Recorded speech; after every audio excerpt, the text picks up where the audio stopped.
It's a pleasant evening for me to be associated with you, my dear friends and colleagues, and my professional colleagues. A warm welcome to all the participants, and good evening to all. This is Dr. Sepuri Krishnamohan, endocrinologist from Kurnool. So today we are going to talk about the therapeutic inertia in type 2 diabetes mellitus management and towards a timely insulin initiation. So to begin with, I would like to tell you that I'll go through the slides a little bit fast. I'll not take much of the time so that the much time will be allocated for the question and answer session. That is the interactive session. So any questions related to diabetes, related to insulin, whatever it may be, let it be a small question or whatever it may be. Don't hesitate to type in the chat box, and at the end we'll take up the question and answer session. With this I start this is my financial disclosure, and today's agenda is the natural history of type 2 diabetes mellitus progression and the good glycemic control implications on a short and long term basis, and the timely insulin use and Indian patient centric approach. And coming to this particular the case scenario, the patient who is uncontrolled on the multiple oral anti-diabetic drugs. It's a case of Mrs. Nirmala, 52-year-old, and has 8 years history of diabetes, and we don't know anything about the hypertension or her dyslipidemia, and her glycated hemoglobin is 8.5%, that is above the normalcy of around her around 7%, and the treatment she is on is like the oral metformin 500 mg twice a day, and the oral glipizide the 10 mg twice a day, and the oral acarbose 50 milligram twice a day. And she runs a busy shop. She studied until the high school level, and she belongs to a low income category. This is the brief history of this particular patient, Nirmala. So now let us come to the development of type 2 diabetes mellitus, and we'll just go through this natural course of diabetes, actually the type 2 diabetes in particular. And always I give the take home message that type 2 diabetes mellitus is a progressive metabolic disorder. So the normal regulation of the glucose metabolism is determined by a feedback loop involving the islet beta cell and the insulin sensitive tissues. Here you can see on the left hand side the cycle that starts with the insulin resistance, and that goes on to the progressive beta failure, and it's a vicious cycle. It still goes on to insulin resistance, and further the progressive beta cell failure, which leads in the decline in the insulin secretion, leading on to the insulin resistance, and the beta cells increase the insulin output to maintain the normal glucose tolerance. So, and this progresses like onto this the postprandial plasma glucose the levels, they begin to rise first. This is again divided into like the two phases, actually the postprandial plasma glucose, that is loss of first phase of the insulin response, that is the stage 1, and the second stage in this that is the either the absence or the blunting of the second phase of insulin secretion, and followed by this the elevation in the fasting plasma glucose levels, and thereby the IGT and IFG put together called pre-diabetes will eventually become the overt diabetes, what we call the full-blown picture of the type 2 diabetes mellitus.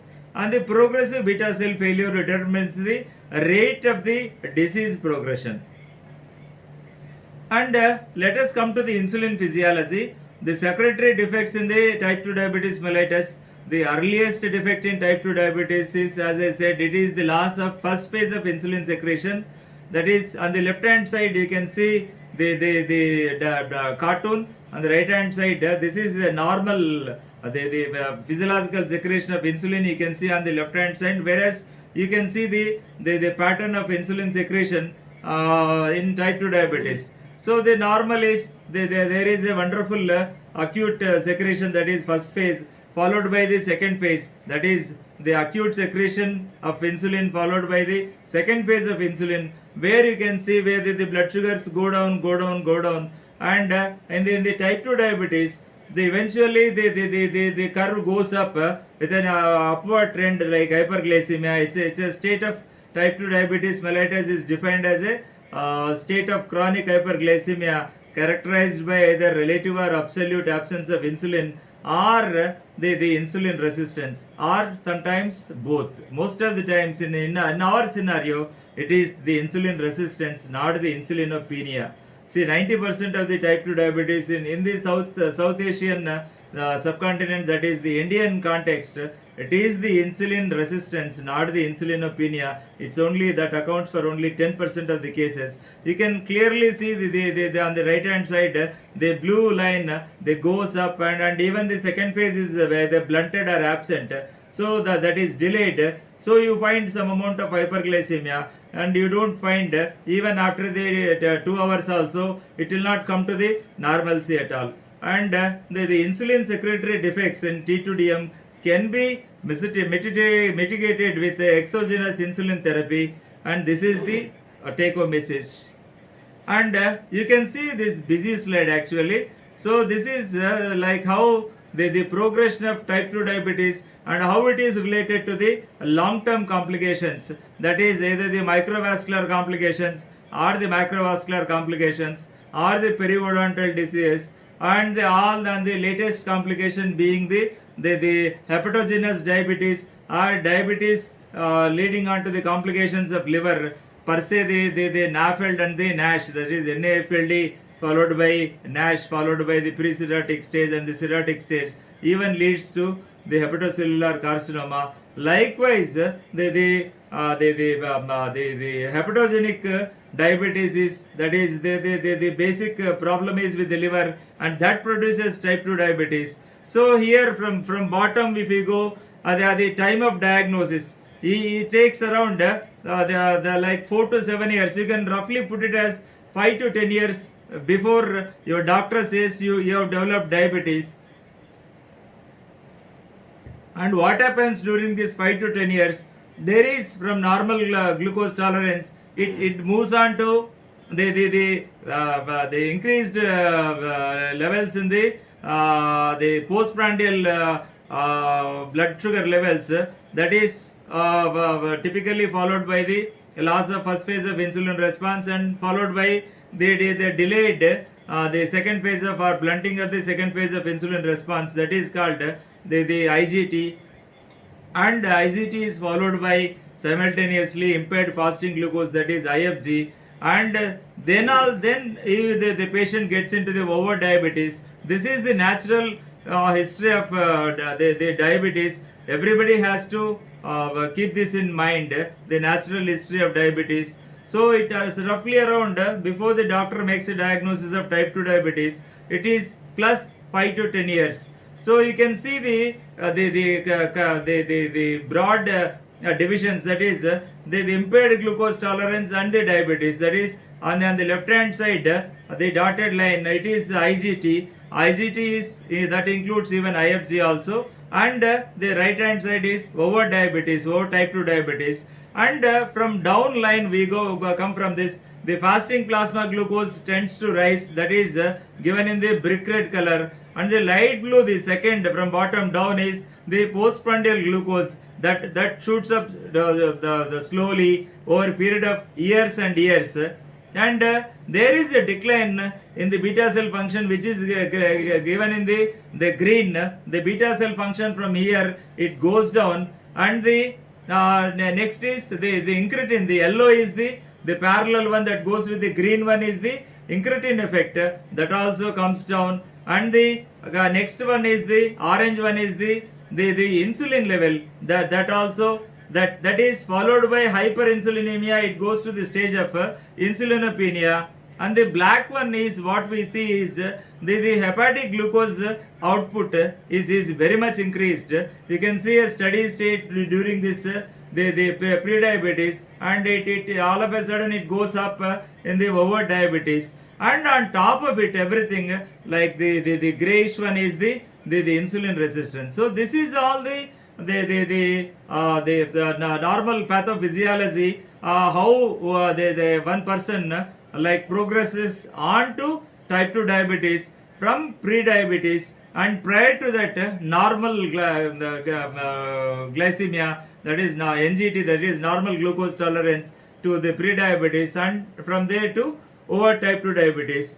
And you can see very clearly the blue light blue arrows. The development of microvascular complications per se is little bit delayed when compared to the onset of the development of microvascular complications. They pretty well begin early in the disease course, that is in the phase of impaired glucose tolerance itself. That is that's why we stress much upon the impaired glucose tolerance, or the impaired fasting plasma glucose, that is put together pre-diabetes. If we can pick this patient up in the stage of the impaired glucose tolerance, which is defined as the blood sugars in between 140 to 199 milligram per deciliter, because this is the stage where the patient is equally prone to the macrovascular complications per se, the atherosclerotic cardiovascular disease, either the myocardial infarction or the strokes are very common and as frequently seen as in the over diabetes. So there is a lot of role to emphasize on this particular pre-diabetes. That is, you need to address it very properly. You need to screen all the patients above the age of 35 years, and you can only make a diagnosis of the impaired glucose tolerance by only 75 grams of glucose, not by the just venous plasma glucose. It should be done with a 75 gram glucose.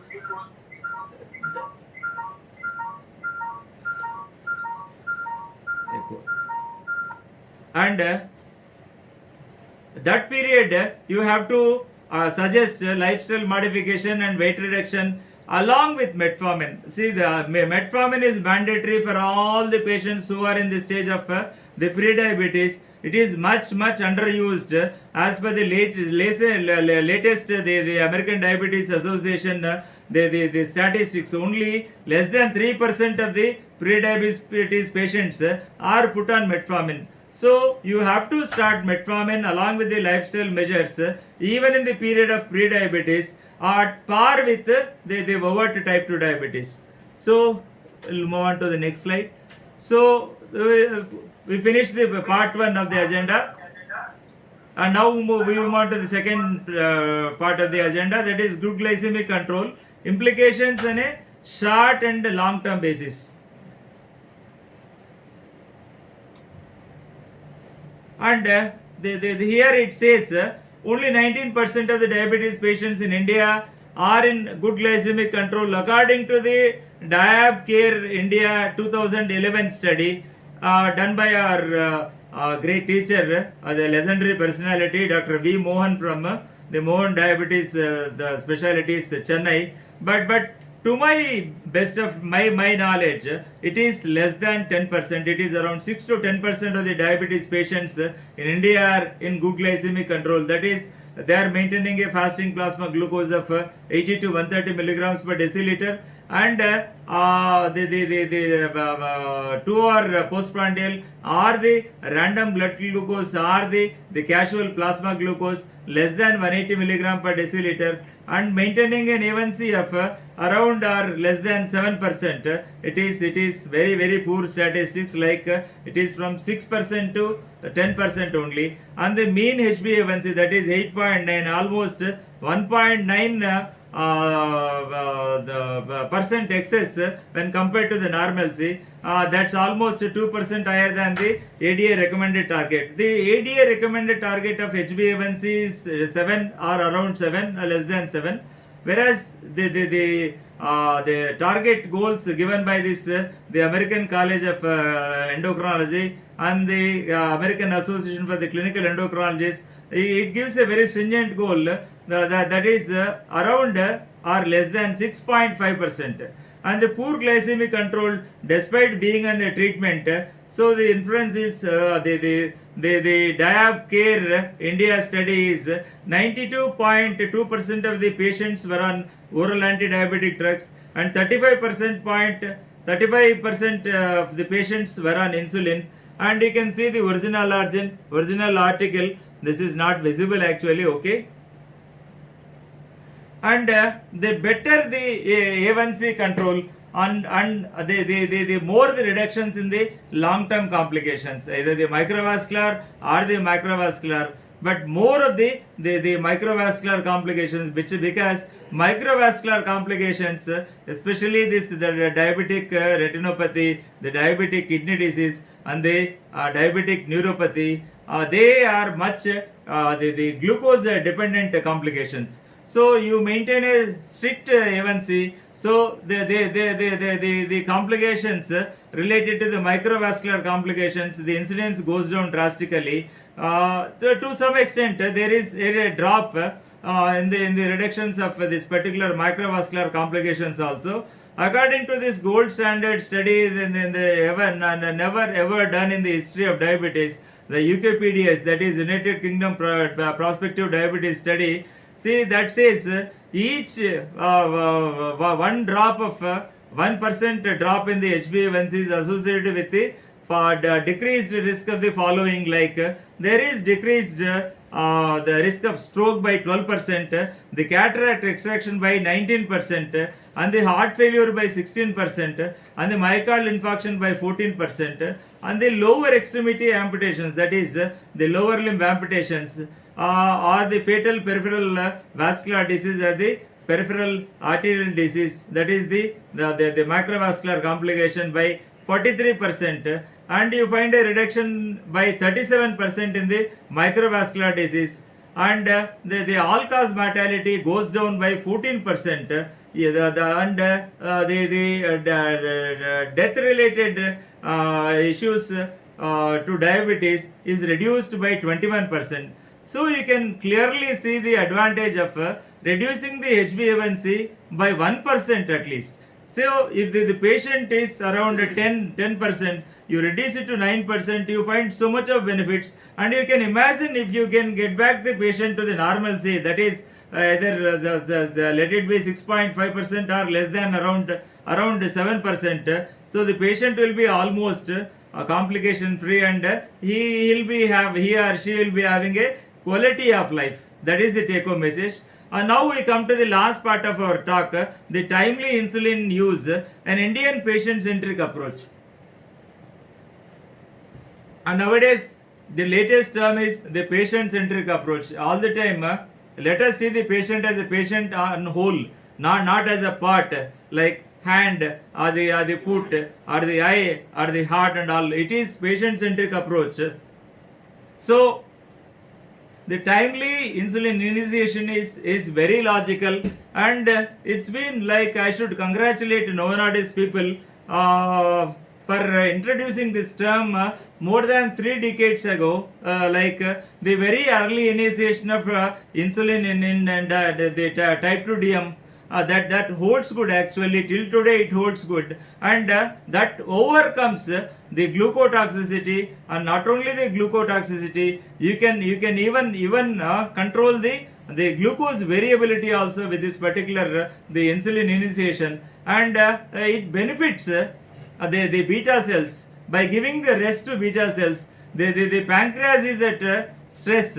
So when there is hyperglycemia, the organ that is under stress is the beta cells of the islets of the Langerhans of the pancreas. So you want to give rest to the beta cells. If you want to pass on the benefit of the giving rest to the beta cell, that is only possible by the way of the exogenous insulin, and not by using the endogenous insulin. And on the left hand, this is a nice bar diagram. You can see on the light blue is multiple daily injections in the remission group. That is the number is though small. It is 53 patients, and the CSI, that is continuous subcutaneous insulin infusion in the remission group, that is the subjects were 68, that is in the, and the dark navy blue is the oral hypoglycemic agents in the remission group, that is the minimal number of 27, and then the gray is non-remission group, that is 204. You can see very statistically very significant. The p-value is less than 0.001. That shows the p-value is very statistically significant.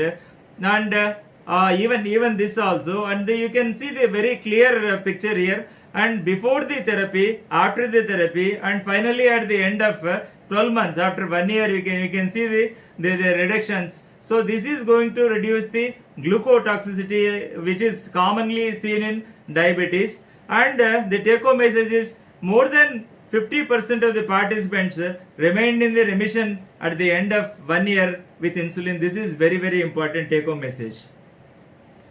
So yet patients remain on multiple OAD therapy too long, which is really a hazardous thing, and we are doing literally harm to that patient. Like it is high time we need to come out this particular barrier of the clinician's inertia or the clinical inertia or the therapeutic inertia, and we must motivate the patient max by max 2 or 3 OADs when they fail to get back to the blood sugars to the normalcy. We should advise the patient like which suits the pocket of the patient.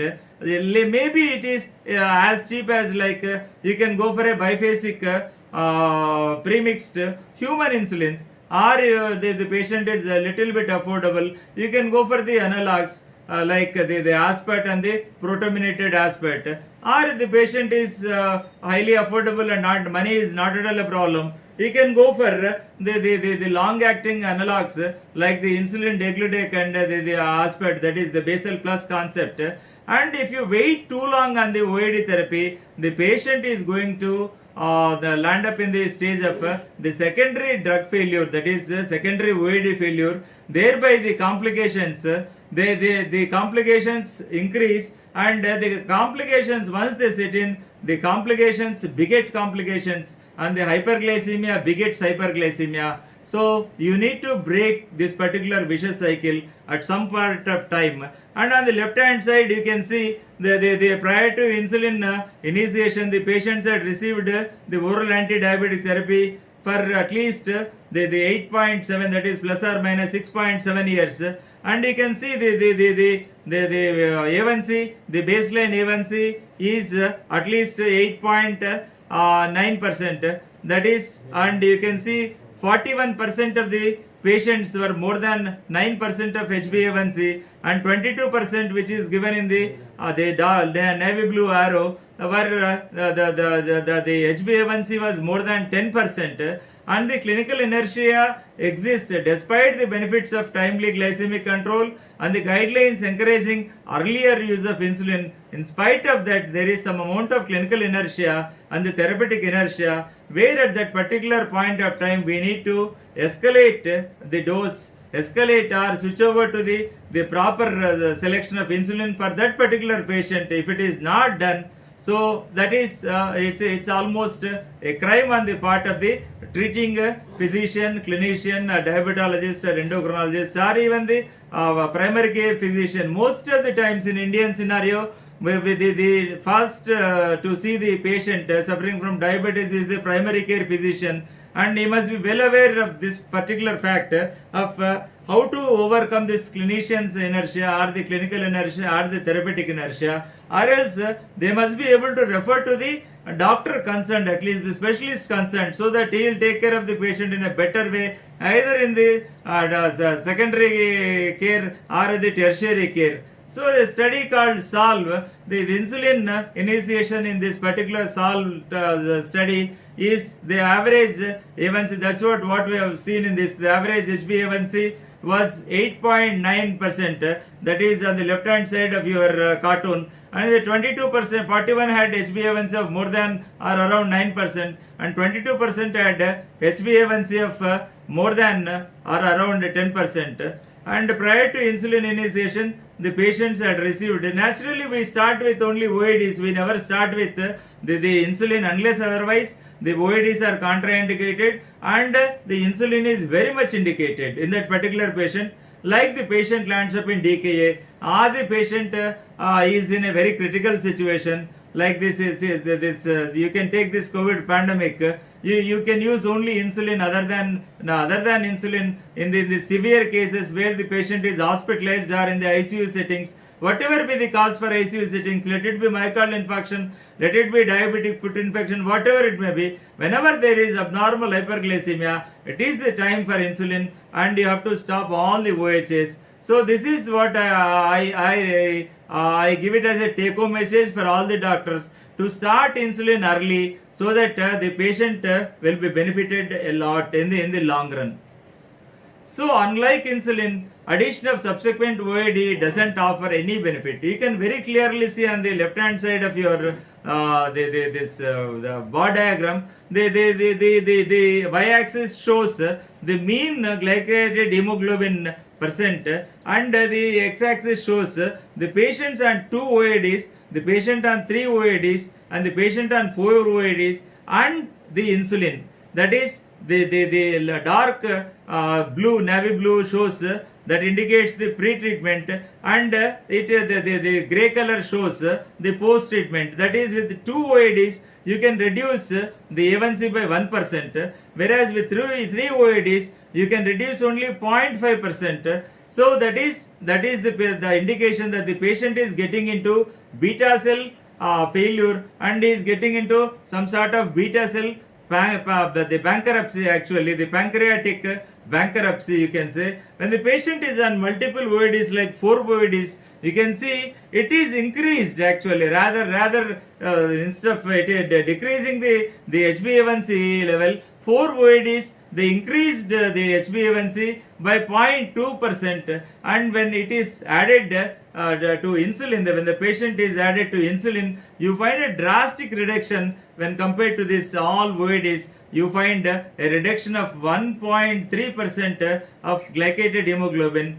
In this particular bar diagram, it is very clearly shown, and it is very practical also. And the inference and the take-home message is the use of multiple OADs driven by the convenience, acceptance by the patients, and the limited consultation time. This is the biggest barrier in our country. But I request all the clinicians who are treating diabetes or hypertension or the dyslipidemia or all the lifestyle disorders, including the obesity, spare some time, talk to the patient first, and counsel the patient before you start your treatment, because it is not the treatment that is important, it is the counseling that fetches you in the long run, even for the clinician, even for the patient also. The use of multiple OADs driven by the convenience, acceptance by patients, and limited consultation time, what we generally face in our these Southeast Asian countries, let it be Pakistan, let it be Bangladesh, let it be India,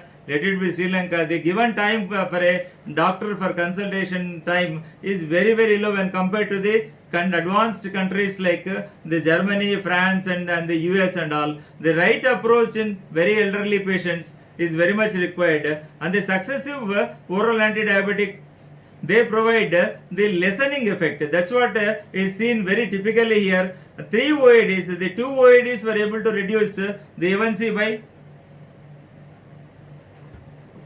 1%, whereas 3 OADs were able to reduce by half only, that is 0.5%, whereas 4 OADs, it is by increasing the glycated hemoglobin by 0.2%.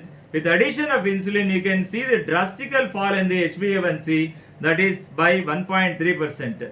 So the substantial benefit from initiating insulin can be seen in this very particular the bar diagram, which is clearly you can see on the left hand side of your desktop. And the mean HbA1c decrease is 1.34% with a confidence interval of 1.24 to 1.44, which is very significant. And a longer complication free survival. That is what I say, the quality of living is more important rather than the living with complications and that is ups and downs in the life, rather than that the best thing is to have a quality of life.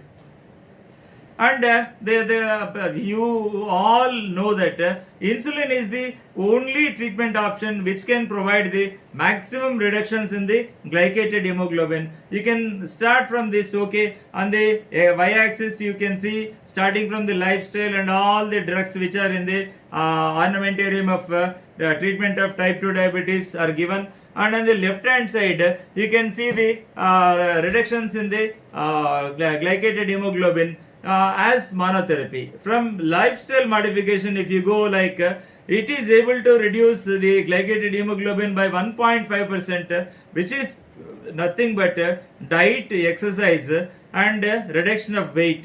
And the therapeutic lifestyle changes, always I repeat and repeat in every of my speaker programs. So the diet is important and the exercise is important and weight reduction is very important. Along with that, the cessation of smoking and the cessation of alcohol, it constitutes a comprehensive term called the therapeutic lifestyle changes, that is TLC, and that is even more cost effective when compared to the drug therapy. Like majority of the drugs like the metformin or even the alpha glucosidase inhibitors or the DPP4 inhibitors or even any other drug other than this insulin and the sulfonylurea, they fail to achieve this particular the benefits of lifestyle modification. So metformin, you can see somewhere around some 1% of reduction in the glycated hemoglobin as used as monotherapy only. We are talking about the monotherapy now, not the combinations. So per se insulin drastically reduces by 2% actually. So from 3.5 to 1.5, it is 2%, and the sulfonylureas somewhere around some 1%. And so there is some variation, like okay, if you take glibenclamide or the glipizide, the reductions are more, that is more than 1.5 to 2% of reductions are seen with glibenclamide, and less of the reductions are seen with either the glyclazide or the glimepiride, which are little bit milder drugs actually. And coming to the thiazolidinediones, actually we have only one. Earlier we used to have rosiglitazone and the pioglitazone. Now rosiglitazone is out of the country, but it is very much available in the US and the Western scenario and the Canada with a black box warning. We have only pioglitazone that is up to the level of even less than this particular lifestyle modification. It is somewhere around some 0.8 to 0.9% reduction in the glycated hemoglobin. And the GLP-1 receptor agonists, that is starting from the exenatide to the latest the liraglutide and the semaglutide, you can see even the oral semaglutide or the once a week the semaglutide, even the once a week dulaglutide also, that shows somewhere around some 1% reduction in the glycated hemoglobin. And AGI is absolutely virtually useless. We only use this particular combination because Indians have the habit of taking more of carbohydrate intake, so we only use this particular alpha glucosidase inhibitors, let it be acarbose to the latest oglibose. And glinides, you can see that is almost at par with the GLP-1 receptor agonists or the sulfonylureas or the SGLT2, either the metiglenide or the netiglenide or the ripaglenide. And the DPP4 inhibitors per se, they are the weakest drugs of the used in the armamentarium of the T2DM management. All the gliptins and the SGLT2 inhibitors, all the gliflozins, they reduce by 1% of the glycated hemoglobin when used in monotherapy only. So the role of insulin in the current COVID-19 pandemic situation, and you can see the journal proofs on the left hand side, and what is more required in this particular COVID pandemic is the low PSC is very necessary for SARS-CoV to enter the cells via, you all are pretty well aware that the SARS-CoV-2 virus enters into the cells only via the angiotensin converting enzyme 2, ACE2 receptors only. And whereas the insulin stimulates the sodium hydrogen exchanger and it increases the body pH so that the entry of this particular SARS-CoV-2 into the body cells via the ACE2 receptors is being prevented. Thereby it reduces the possibility of the virus adhering to ACE2 and the cell infection. So on the whole, there is a great role of insulin in the current COVID-19 pandemic situation. Not only the current COVID-19 pandemic situation, any given infections, let it be viral, let it be bacterial, whatever it may be, the drug of option in the infection scenario is only insulin. Nothing else other than insulin is recommended in the acute illness. The role of insulin in the current COVID pandemic, the continuation, you can see this. The left hand side and the right hand side, you can see the proofs from the pre-proofs are the proofs from the journals. The uninfected type 2 diabetes mellitus patients should intensify their metabolic control as means of primary prevention of COVID-19 disease. And the insulin is the safe choice under the most circumstances and can be a superior alternative in the type 2 diabetes with poor glycemic control. The per se, if I want to summarize the risk factors for the COVID-19 pandemic, is not the diabetes, is not the hypertension, it is the uncontrolled hypertension or the uncontrolled diabetes. If the patient is able to maintain the blood sugar of the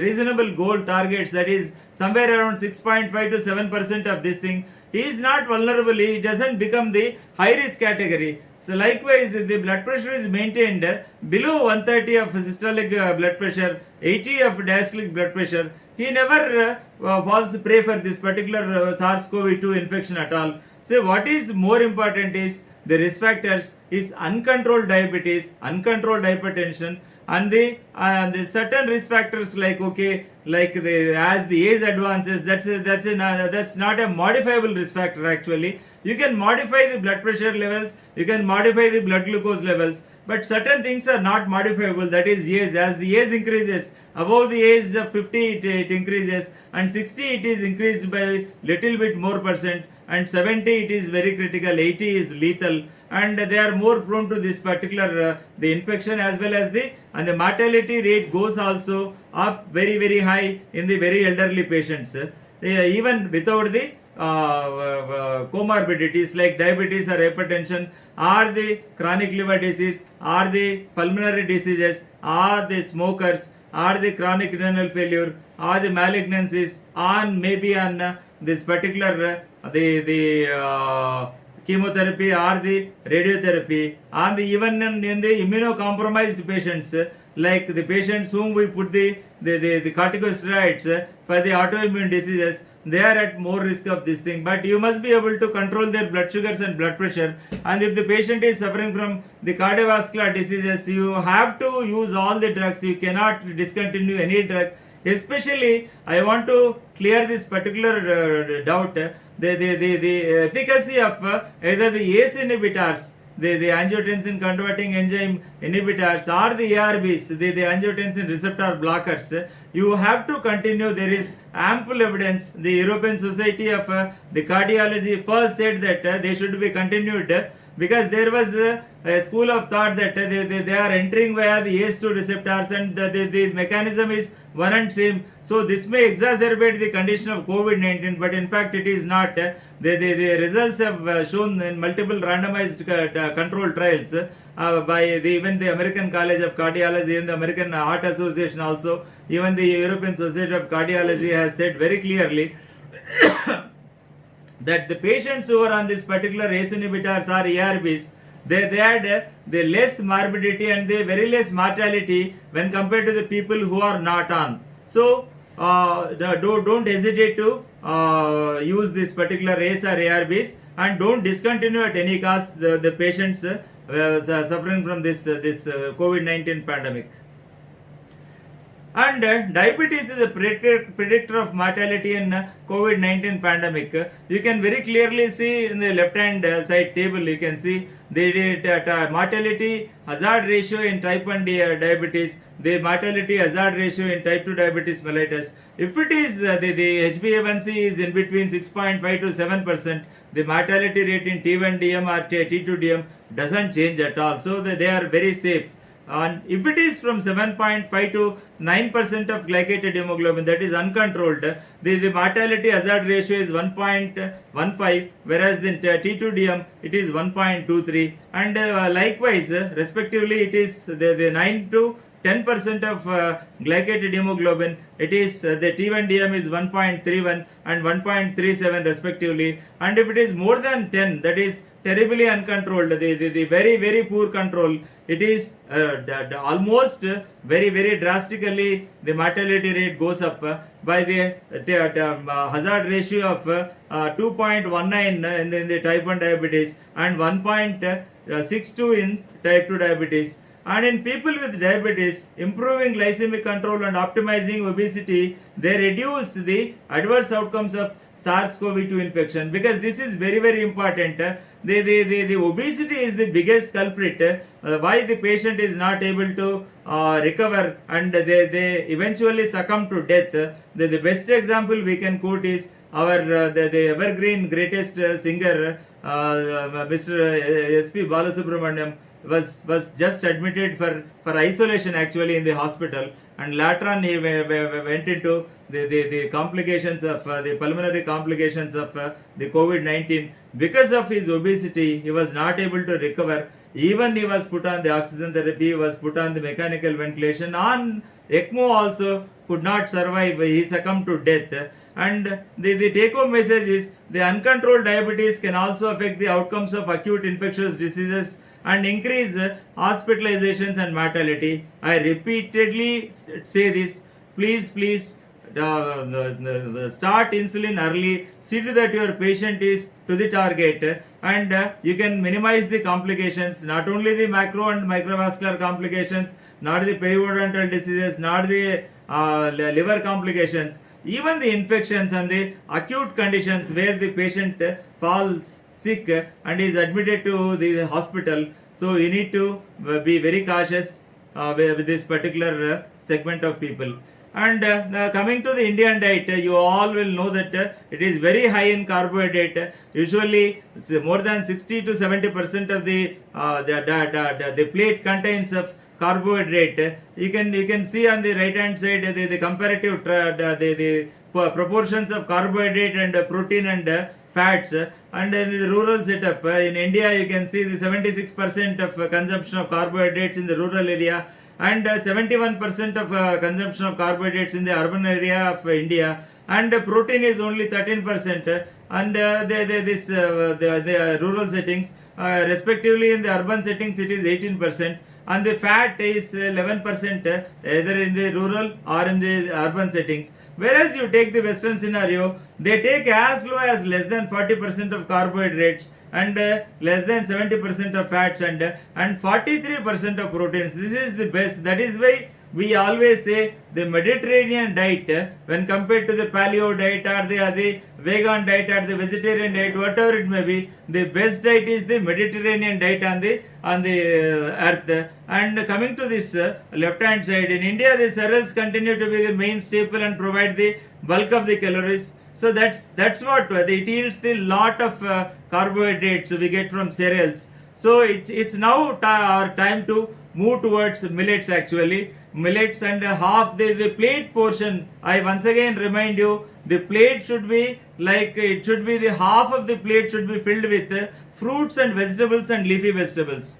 The 50% should be all fruits and all vegetables for a healthy eating in diabetes, and the another 25% that must be the proteins, the another 25% maybe in the form of millets, maybe in the form of complex carbohydrates, along with fats also. That is not the saturated fatty acids, mostly it is the unsaturated fatty acids, that is either the monounsaturated fatty acids MUFA or the polyunsaturated fatty acids PUFA. And the high calorie intake is largely due to the high intakes of the refined cereals and carbohydrates. This is the one major culprit. We are now going for everything is refined. Even the oils are refined, even the carbohydrates are refined, and everything is processed also. Please don't go for the refined items and even the processed items. And the high carbohydrate diets, they raise the plasma glucose and the insulin, triglycerides and non-esterified fatty acids, leading to insulin resistance. That's what the insulin resistance is increased by all these factors, and once the insulin resistance is triggered, I think it again begets insulin resistance. Insulin resistance begets insulin resistance, which lead to this particular the hyperglycemia. Again it begets hyperglycemia, so we need to break the chain at some point of time. And this is the healthcare scenario. What we see, the low doctor population ratio, what we typically see. This is the red line. What we say, the WHO, they prescribed the doctor population ratio as 1 doctor is to 1000 the population. That is, you find the highest in Germany, that is they have 4.125 doctors per 1000 population, whereas the Australia is heading the second place with 3.374, and Russia with 3.306, any like 3.227 France, and the USA has 2.5 per given 1000 population. Brazil also has got 1.8, and the China has 1.49. Whereas coming to this particular our country, the Southeast Asian segment, the Indian continent and the Pakistan is trailing behind by 0.806, and India with like it is given with red alert, it is 0.62, and Bangladesh even much more worse than our scenario, and the Afghanistan is even worse. And the government doctors in India is very, very pathetic situation. Only 0.09% per 1000 population. It is very, very less when compared to the healthy doctor population ratio as prescribed by the WHO, World Health Organization. And the take home message is the mean what is the real scenario is the mean duration of consultation time in India, it is 1.5 to 2.3 minutes.